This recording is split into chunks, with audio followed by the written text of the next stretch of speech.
saveur divine. Cette bonne nouvelle du royaume sera prêchée dans le monde entier pour servir de témoignage à toutes les nations. Alors viendra la fin. Ce pain céleste vous est présenté par Immaculée Niraneza.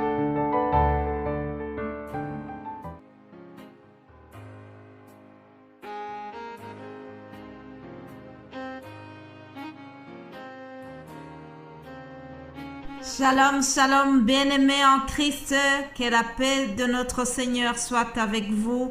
Je remercie Dieu qui me donne encore ce nouveau jour. C'est ici la journée que l'Éternel a faite, qu'elle soit pour nous un sujet d'allégresse et de joie. Alléluia.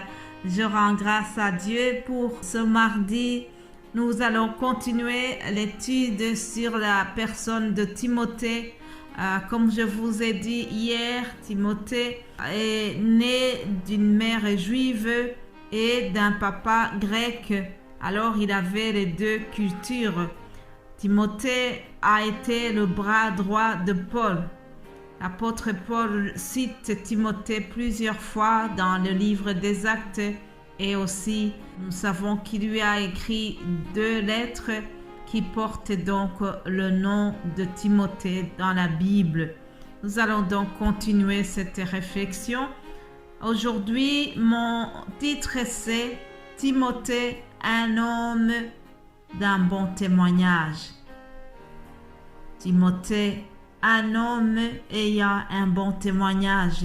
Je voudrais commencer en te posant cette question. Quel est ton témoignage? Là où tu travailles, là où tu vis dans le quartier, au milieu de ta famille, quel est ton témoignage? Moi-même qui vous parle, je me pose la question. Si on allait dans les écoles où j'enseigne, quel témoignage est-ce que mes élèves rendraient sur moi? Quel est le témoignage que mes collègues pourraient donner à ma personne? Que Dieu m'aide pour que j'aie un bon témoignage. Nous allons lire le passage qui nous parle du témoignage de Timothée. Je vous propose de lire Acte 16, versets 1 jusqu'à 3. Il se rendit ensuite à Derbe et Lystre. Et voici, il y avait un disciple nommé Timothée, fils d'une femme juive fidèle et d'un père grec. Les frères de Lystre et d'Icône rendaient de lui un bon témoignage. Paul voulut l'amener avec lui et l'ayant pris, il le circoncit à cause des Juifs qui étaient dans ces lieux, car tous savaient que son père était grec. Jusqu'ici la lecture. L'apôtre Paul a fait un grand travail missionnaire et à Lystre, il avait implanté une église. Et donc nous voyons que c'est dans cette ville même où il a donc pris Timothée et on nous dit au verset 3 que Paul voulut l'amener avec lui et il l'a circoncis avant de le prendre dans son ministère. Pourquoi est-ce qu'il a fallu que Timothée soit circoncis? C'était une manière de faciliter son intégration dans le milieu juif. Il fallait qu'il soit circoncis. C'était ça qui allait rassurer les chrétiens. Il fallait qu'il soit circoncis pour que la coutume juive soit respectée et pour avoir les facilités dans son enseignement.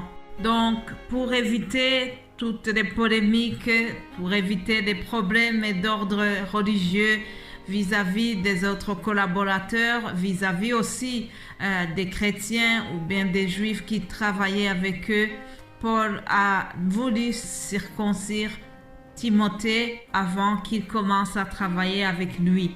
Mais ce n'est pas cela que je voudrais souligner. Aujourd'hui, ce que je voudrais surtout souligner, c'est le fait qu'on vient de nous dire que les frères de Lystre rendaient un bon témoignage de Timothée. Alléluia! Je prie que je puisse avoir un bon témoignage là où je vis.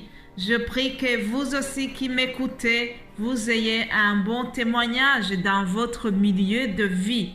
Mais bien-aimés de Dieu, Jésus-Christ nous recommande, nous demande d'avoir un bon témoignage.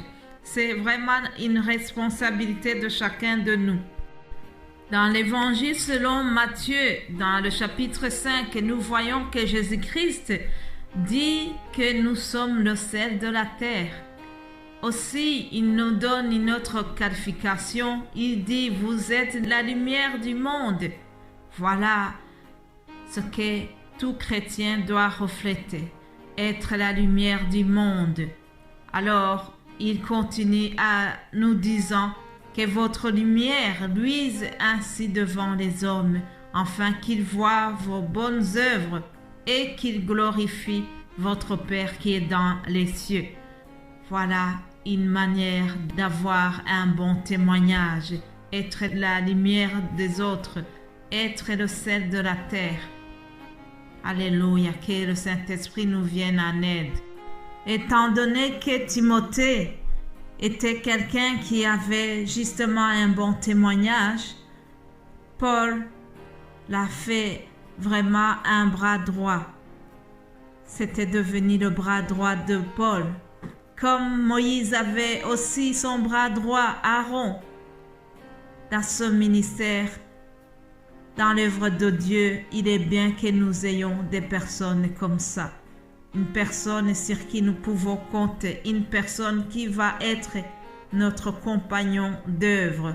Comme Paul appelle Timothée, il l'appelle son compagnon d'œuvre. C'est son bras droit, comme je venais de le dire. Alors, c'est pour cela qu'il a envoyé souvent pour être son représentant dans les communautés qu'il avait fondées.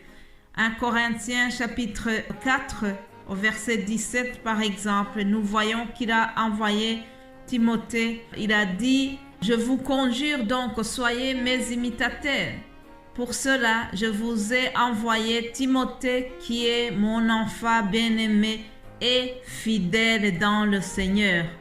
Il vous rappellera quelles sont mes voies en Christ, quelle est la manière dont j'enseigne partout dans toutes les églises. » Voilà, chers amis, Timothée avait un bon témoignage. On vient aussi de nous dire qu'il était fidèle dans le Seigneur. Soyons fidèles dans le Seigneur comme l'a été Timothée. Et puisqu'il était fidèle, on lui a confié beaucoup de responsabilités. Paul lui a confié la responsabilité d'une église. Paul l'a envoyé pour le représenter auprès de différentes communautés parce qu'il avait un bon témoignage, parce que Timothée c'était quelqu'un qui est rempli du Saint-Esprit et sur qui on peut compter. Soyons des personnes sur qui Dieu peut compter. Alléluia. Je voudrais terminer cet audio par quelques exhortations que Paul adresse à Timothée. 1 Timothée chapitre 4 au verset 12, nous voyons que Paul lui donne quelques conseils en disant que personne ne méprise ta jeunesse, mais sois un modèle pour les fidèles en parole, en conduite, en amour, en foi et en pureté. Timothée était trop jeune. Il avait une vingtaine d'années selon les commentateurs de la Bible que j'ai lu. Alors, vu son jeune âge, étant donné qu'il était amené à travailler avec des plus âgés que lui, des fois il était méprisé, des fois on ne reconnaît pas assez son onction. C'est pour cela que son père spirituel vient l'encourager. Il lui dit, ne t'inquiète pas, que personne ne méprise ta jeunesse. Il dit au verset 13, jusqu'à ce que je vienne, applique-toi à la lecture, à l'exhortation et à l'enseignement. Alléluia. Ne néglige pas le don qui est en toi et qui a été donné par prophétie avec l'imposition des mains de l'assemblée des anciens.